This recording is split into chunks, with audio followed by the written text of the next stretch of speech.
Yahudi dan netral. Namanya Yahudi, disandarkan kepada suku. Berarti yang boleh beragama Yahudi hanya orang Yahudi. Zalim tidak itu?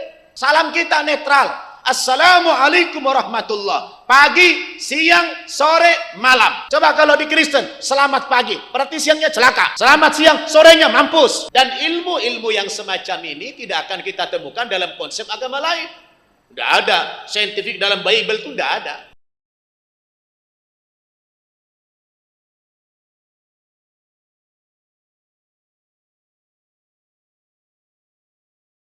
Bismillahirrahmanirrahim.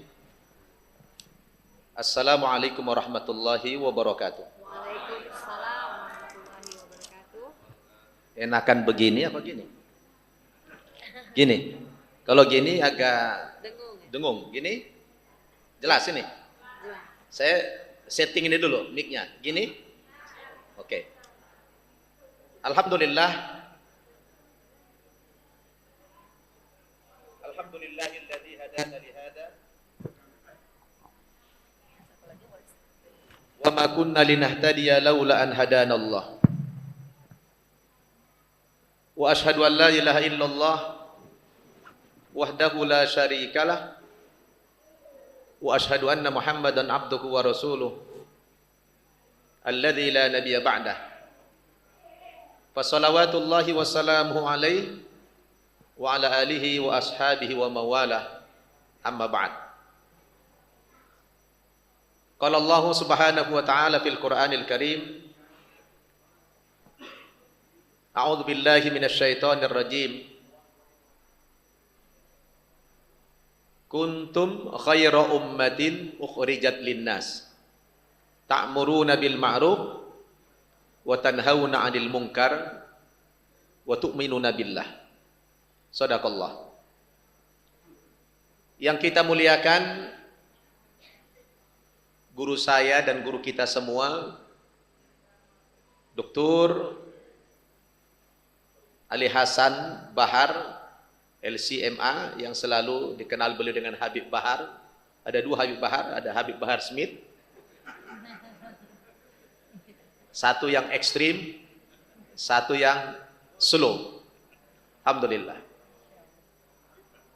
Yang saya hormati Bapak Haji Setianto selaku Ketua Dewan Pengurus Masjid Agung Sunda Kelapa, Bapak Haji Anwar Sujana, pengurus yang sudah senior dari zaman ke zaman, luar biasa, Ketua Mu'alaf Center Internasional Saudara Rian, Ketua Mu'alaf Center Sunda Kelapa, dan seluruh pimpinan Mu'alaf Center yang ada di Jabodetabek dan Indonesia. Dan yang paling luar biasa moderator kita Ustazah Zahra, Masya Allah. Dan teman-teman semua, sahabat-sahabat, saudara-saudara semua, para mu'alaf dan mu'alafah, kaum muslimin dan muslimat rahimakumullah.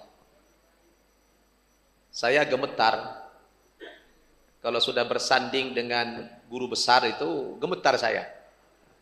Saya tidak tahu mau bicara apa lagi. Masya Allah. Perasaan sudah sempurna tadi disampaikan Habib Bahar, ya, terutama yang mencakup Al-Quran. Cuma ada satu ilmu yang belum pernah beliau kuasai tentang mu'alaf. Pengalaman. Ya. Jadi kalau urusan mu'alaf ya udahlah, memang bagian saya itu, Dokter. Iya. Udah bagian saya udah. Saya pun tidak tahu kenapa saya sudah 30 tahun menjadi muslim masih mu'alaf terus. Ya, Pak Haji Setianto udah 30 tahun yang lalu masih mu'alaf terus gelar saya. Malu saya, kapan enggak mu'alaf lagi? Jadi kayak pakai mic boleh. Kadang-kadang saya malu dipanggil Ustadz Mu'alaf. Saya bilang itu dua kalimat yang kontras. Tidak mungkin ada mu'alaf jadi ustaz. Jadi ustaz. Itu mustahil. Mustahil mu'alaf jadi ustaz. Nah, karena kalimat mu'alaf apa? Mu'allafati qulubuhum. Orang yang dibujuk hatinya. Berarti orang ini masih labil. Bagaimana jadi ustaz? Jadi ini dua bahasa yang kontras. Di satu sisi mu'alaf, satu sisi ustadz. Jadi ustadz mu'allaf, tidak mungkin. Tidak mungkin ada ustadz mu'allaf, mustahil itu. Dia sendiri masih dibimbing, kok jadi ustadz. Ya? Tapi ya sudahlah, maklum aja, namanya di dosa dipanggil mu'allaf terus. Padahal sudah mengasuh pesantren mu'allaf dan biji. Masih ustadz mu'allaf. Saya bilang, kapan tidak mu'allafnya saya ini? Ya? Saya tidak akan menyampaikan kajian-kajian ilmiah seperti beliau. Beliau adalah guru kita semua. Saya ta'zim sama beliau. Kita bicara tentang mu'allaf aja lah. Ya. Pertama sekali, saya mengucapkan ahlan wa sahlan bikum. Sudah bergabung dalam agama Islam ini. Alhamdulillah. Pilihan kalian menjadi muslim itu sudah tepat. Ya. Pilihan kalian menjadi muslim itu sudah tepat. Bukan pilihan yang salah. Karena kalian diberikan hidayah oleh Allah Subhanahu wa taala, itu sangat luar biasa. Karena hidayah itu tidak Allah berikan kepada semua manusia. Ya. Hidayah itu hanya Allah berikan kepada orang-orang yang dikasihi oleh Allah Subhanahu wa taala. Walau syaa rabbuka la amana man fil ardi kulluhum jami'an afa anta tukrihun nasa hatta yakunu mu'minin. Kalau Tuhanmu itu mau, ya Pak Haji, beliau mau menghadiri undangan pernikahan, silakan Pak Haji Setianto. Kalau Allah itu mau, sebenarnya bisa saja seluruh umat manusia ini jadikan beriman. Bisa nggak kira-kira? Bisa tidak? Tidak perlu ada orang Kristen, orang Hindu, Buddha, semuanya Muslim saja. Bisa? Bisa. Allah mau tidak? Allah tidak menghendaki semua manusia seiman. Kenapa? Karena Allah yang maha kuasa sekalipun tidak memaksakan kekuasaannya kepada manusia ini. Kalau bahasa orang parlemen itu, Allah itu masih demokratis. Ya, Allah demokratis. Allah masih menghargai hak-hak asasi manusia, walaupun itu ciptaan Dia. Allah memberikan kemerdekaan, Allah memberikan kebebasan kepada manusia untuk memilih keyakinannya masing-masing. Maka kata Allah, afa anta tukrihun nasa hatta yakunu mu'minin. Apakah lantas engkau Muhammad akan memaksakan Islam ini kepada manusia sehingga mereka menjadi orang yang beriman? Tidak boleh. Allah tegaskan dalam ayat yang lain, la ikraha fid din, qad tabayyana rusdu minal ghayy. Tidak ada paksaan dalam beragama. Karena sudah nyata perbedaan mana agama yang benar, mana agama yang salah. Jadi kalau ada orang mengkaji konsep agama, saya selalu katakan kepada orang non-muslim, kebetulan saya doktor memang ya, pengalamannya suka debat sama tokoh-tokoh Kristen. Kalian orang non-muslim, jangan buru-buru menjustifikasi dulu. Termasuk juga orang Islam. Ya, kita membuka diri untuk mempelajari agama lain. Kita ini kan subjektif. Anda mengatakan agama Islam paling benar ya karena Anda lahir muslim. Betul tidak? Anda dilahirkan dalam muslim, dibesarkan dalam keadaan Islam, kemudian belajar Islam, lalu Anda meyakini Islam itu agama yang benar. Betul? Itu kan masih justifikasi yang bentuknya subjektif. Belum objektif. Kita baru menyadari bahwa Islam itu agama yang benar dan satu-satunya agama yang benar ketika kita sudah mempelajari konsep agama lain juga. Betul? Ketika kita sudah pelajari konsep agama lain, oh ternyata kata dokter tadi dikaji saintifik dalam Al-Quran, Masya Allah, itu bukan sembarangan. Dan ilmu-ilmu yang semacam ini tidak akan kita temukan dalam konsep agama lain. Tidak ada saintifik dalam Bible itu tidak ada. Yang ada apa? Ikhtilafan katsira. Apa itu? Kontradiksi. Afala yatadabbaruna al-Quran walau kana min 'indi ghairillahi lawajadu fihi ikhtilafan katsira. Apakah kamu tidak merenungi Al-Quran? Tidak memikirkan Al-Quran? Tidak mentadabburi Al-Quran? Seandainya Al-Quran itu tidak bersumber dari Allah, pasti kamu menjumpai dalam Al-Quran banyak ikhtilafan katsira, ayat-ayat yang kontradiksi, seperti yang kita jumpai di dalam Bible. Betul? Baru kita sadar, oh ternyata Islam itu agama yang benar, betul-betul agama benar, setelah saya membandingkan dengan agama yang lain. Baru mantap iman kita.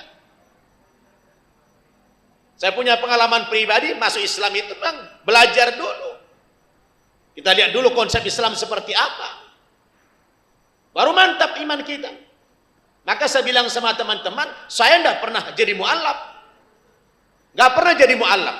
Dalam pengertian, begitu saya masuk Islam, kuat iman saya, mantap iman saya. Karena mempelajari dulu. Maka kalau ada orang datang ke saya untuk masuk Islam, oh saya tidak ujuk-ujuk langsung syahadatkan orang itu, tidak mau saya. Karena syarat masuk agama Islam bukan syahadat dulu. Bukan syahadat dulu. Syahadat itu gampang. Tidak sampai 1 menit. Coba hitung. Asyhadu an la ilaha illallah wa asyhadu anna Muhammadar Rasulullah. Berapa detik itu? Paling 10 detik selesai. Apakah sudah tuntas? Tidak. Lalu bagaimana orang pindah agama? Oh, yang pertama kali bukan syahadat dulu. Harus tasdikun bil qalb, tasdikun bil jinan. Anda harus meyakini dulu kebenaran Islam itu. Kalau Anda sudah meyakini Islam agama yang benar, baru Anda syahadat. Sebab kalau syahadat dulu belum meyakini, yang ada nanti, aduh Ustaz, saya belum siap pakai jilbab. Ngapain Anda masuk Islam? Hah? Ngapain pindah agama kalau Anda siap sholat? Karena di Islam itu berat. Anda harus bangun jam 3 atau jam setengah 4 pagi, sholat subuh. Berat Islam itu. Anda harus meninggalkan minuman khamar. Anda harus pakai jilbab. Ya, Anda harus meninggalkan maksiat. Dah mudah. Sedangkan perintah orang masuk Islam apa? Ya ayyuhalladzina amanu dkhulu fisilmi kafah. Kalau masuk Islam itu dah boleh separuh-separuh, dah boleh tanggung-tanggung, harus kafah. Harus totalitas. Mana totalitas? Totalitas yang dimaksud dalam ayat itu, Anda harus rela diatur oleh Islam. Anda harus rela diatur oleh Islam. Kalau Anda yang mengatur Islam, bukan Muslim namanya itu. Ya, orang Islam itu harus rela diatur sama Islam.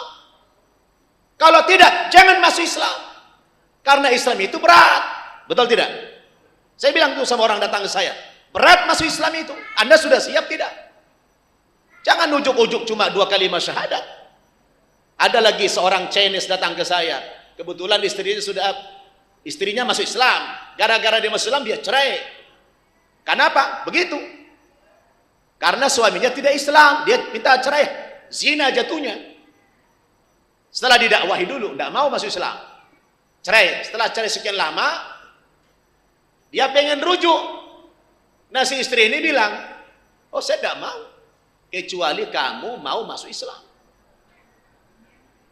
Oke, saya mau masuk Islam. Tapi saya tidak mau sholat.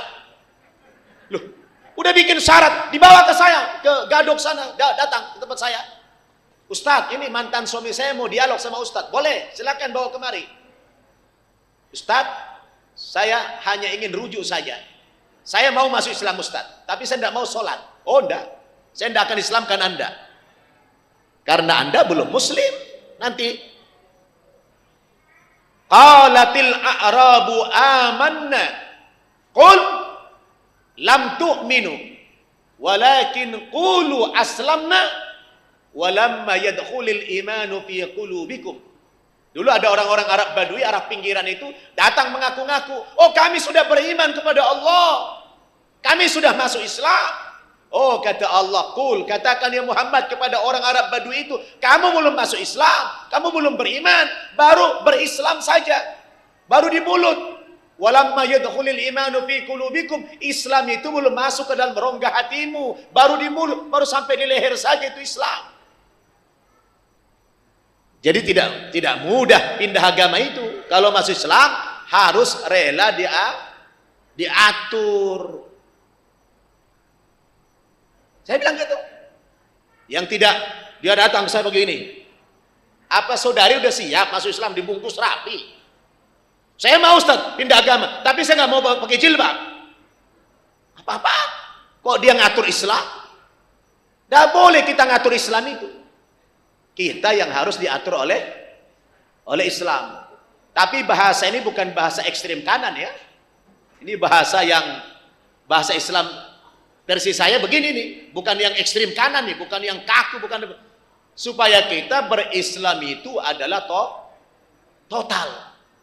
Ya, jadi total itu adalah mau diatur oleh Islam itu.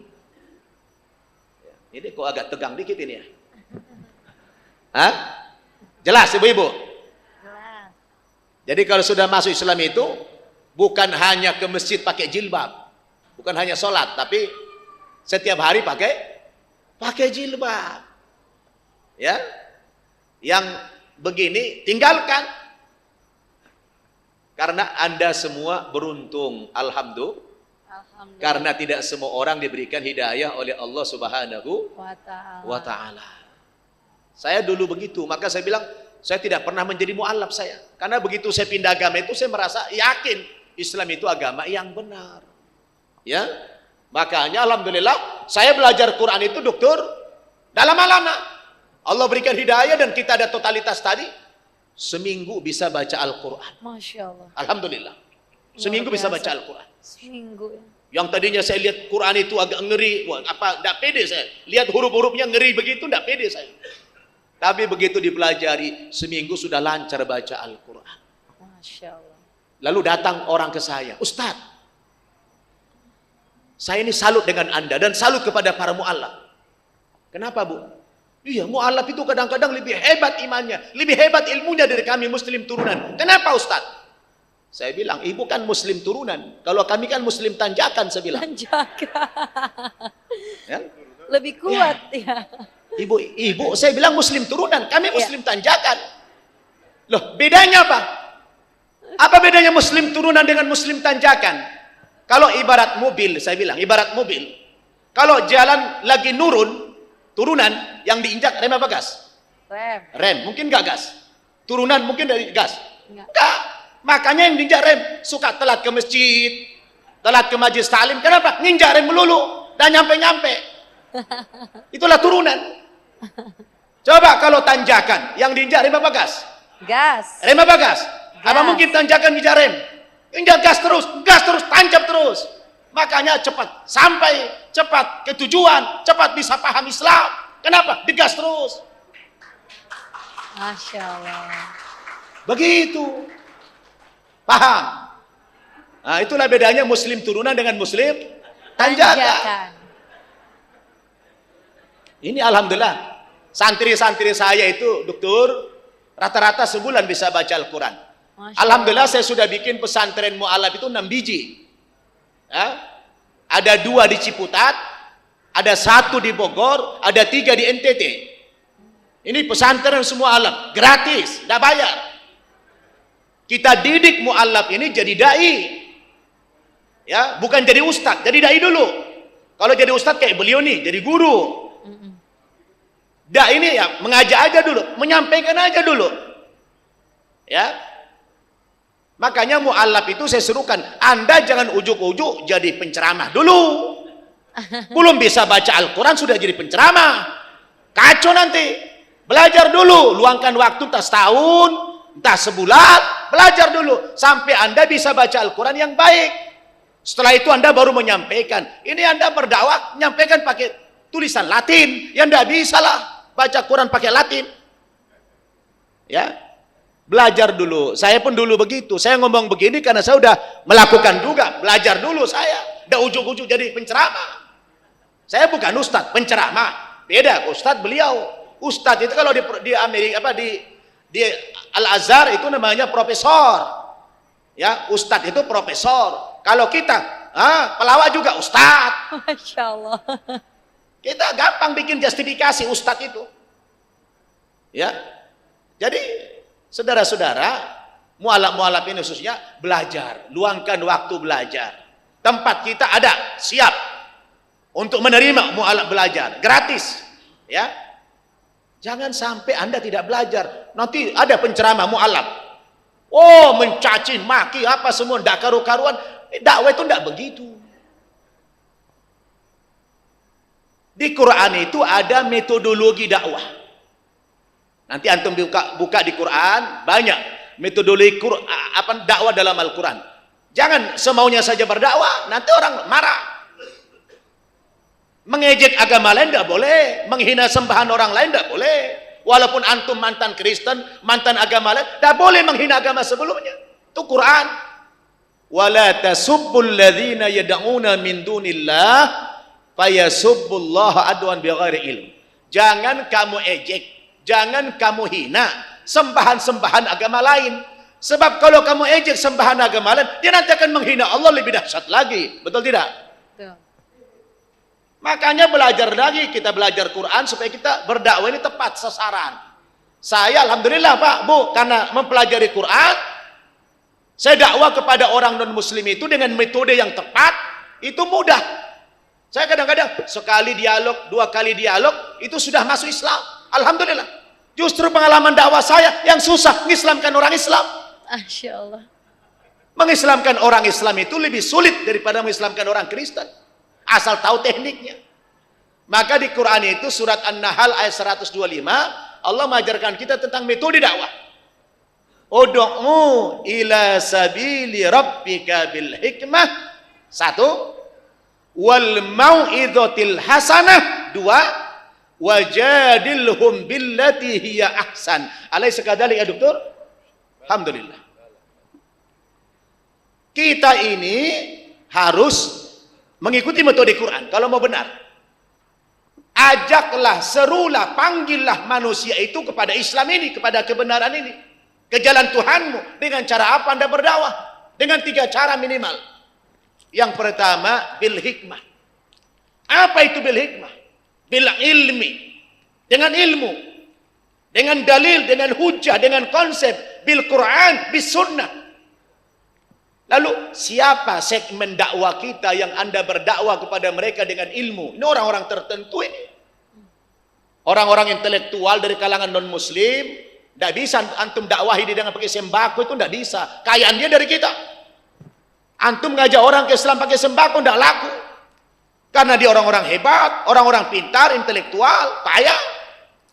Orang ini didakwahi tidak bisa dengan sembako.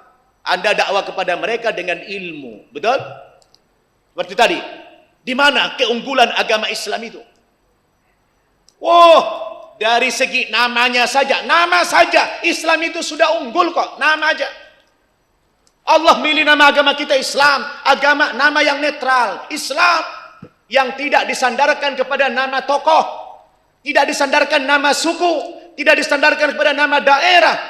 Islam. Nama yang netral. Suku apapun, bangsa apapun bisa masuk Islam karena namanya Islam artinya keselamatan. Betul? Coba agama Yahudi dan netral, namanya Yahudi disandarkan kepada suku. Berarti yang boleh beragama Yahudi hanya orang Yahudi. Zalim tidak itu? Lalu orang lain tidak boleh beragama Yahudi.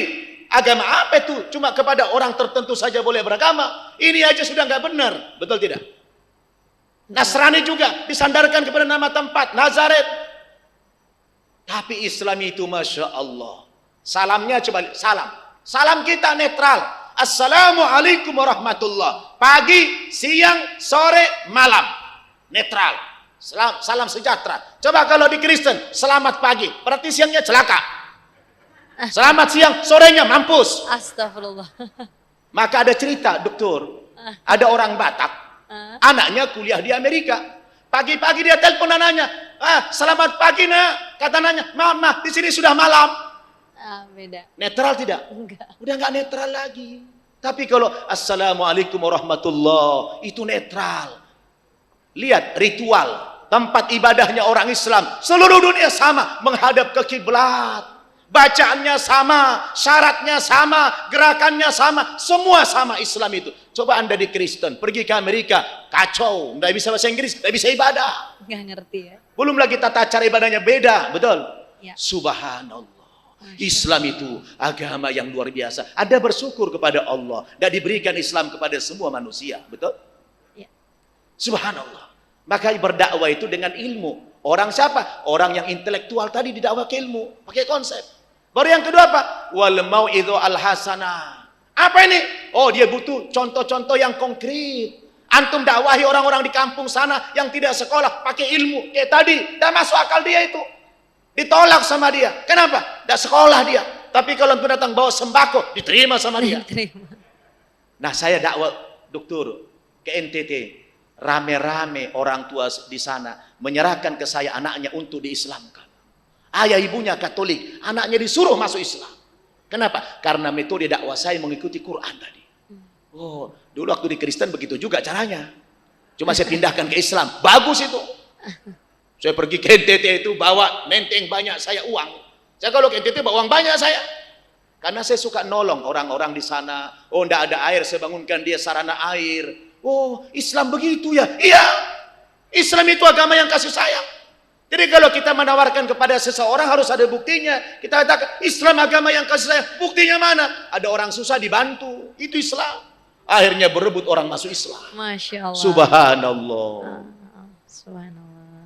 Caranya gitu, butuh yang konkret. Ya. Jadi enggak semuanya kita dakwah dengan ilmu. Ada yang didakwah dengan apa? Dengan hal. Ya, dengan dakwah-dakwah yang konkret. Baru yang ketiga apa? Ini juga kita lakukan. Wajadilhum billati hiya ahsan. Dengan jidal, dengan debat, dengan dialog. Antum sudah tahu lah berapa kali saya debat sama tokoh-tokoh Kristen. Dengan Saifuddin Ibrahim 2 kali saya. Dengan Murtadin berapa kali? Sering saya. Dan itu kita publish di YouTube. Ya. Berapa banyak orang masuk Islam gara-gara debat itu. Subhanallah. Jadi kalau Anda mengikuti metode Quran berhasil insya Allah. Maka jangan ujuk-ujuk sudah jadi penceramah. Belajar dululah, luangkan waktu dulu belajar sama Dr. Ali. Saya pun nanti izin, dokter, saya mau berguru sama antum. Ya, tolong siapkan waktu buat ana belajar sama antum. Masya Ya. Allah. Saya di mana ada orang alim saya datangi itu, saya berguru. Tadi dokter nanya saya, antum di mana sekolahnya? Saya bilang, tidak ada sekolah saya. Belajar di mana? Di jalanan saja. Guru saya, siapa yang jumpa dengan orang alim, saya berguru sama mereka. Tidak pernah saya di kampus-kampus begitu, sedikit sekali. Maka saya tidak punya titel saya. Ya, saya ini belajarnya di jalanan. Kenapa? Karena tidak ada waktu lagi belajar di kampus. Saya ngasuh pesantren mualaf gratis masalahnya. Kalau bayar enak saya bisa belajar lagi. Harus mikirin makan dia, mikirin kuliah dia. Biarlah mereka yang kuliah. Saya biarinlah saya begini aja lah. Masya Allah. Ya, kita berkhidmat terhadap Islam. Maka belajar agamanya sama orang-orang kayak beliau ini. Saya kalau ada orang ceramah itu saya simak, saya masukkan dalam hati saya, langsung saya datangi. Ustadz Adi Hidayat itu setara dengan masih dengan anak saya umurnya itu. Tapi kalau saya jumpa dengan dia, saya cium tangannya. Saya murid antum, antum guru saya. Ya, jadi bukan apa, kita takzim sama guru-guru. Maka saya sarankan kepada mu'allaf ini, antum meluangkan waktu belajar. Ya. Luangkan waktu belajar. Bagus antum jadi penceramah, tapi harus punya modal. Ya. Jangan ceramah ndak punya modal. Modalnya pakai Latin, bahaya. Ya, bahaya pakai Latin itu. Iya, Ustaz. Taib. Seperti kata beliau tadi, banyak hal yang mau kita sharing tapi waktu juga yang membatasi. Jadi ini memang wilayah saya ini, dokter, wilayah saya memang bikin mualaf inilah, ya. Ya. Kalau bagian mualaf saya berani menyampaikan yang hak. Tapi kalau udah di atas itu udah berani lagi saya sudah. Saya harus mendengarkan saya, ya. Ya. Masya Allah. Paham tum? Paham tum? Wadih? Jelas semuanya? Insya Apanya yang Allah. jelas? Masuk Islam totalitas. Masuk Islam itu utuh, jangan tanggung-tanggung, harus rela diatur sama Islam. Kalau antum sudah menyerahkan diri kepada Islam secara totalitas, Allah akan bimbing kalian di jalan Allah Subhanahu wa taala. Nanti Allah akan mudahkan kalian di dalam mempelajari agamanya. Sebab agama Islam ini mukjizat. Islam ini mukjizat. Tidak terlalu Al-Quran mukjizat. Tidak perlu antum harus, Ustaz, kecerdasan saya, IQ saya di bawah 70, Ustaz, rendah sekali. Oh, itu si Fajar. Fajar itu adalah idiot. Fajar itu otaknya sudah lumpuh, Fajar, tapi dia bisa hafal Quran 30 juz. Masya Allah.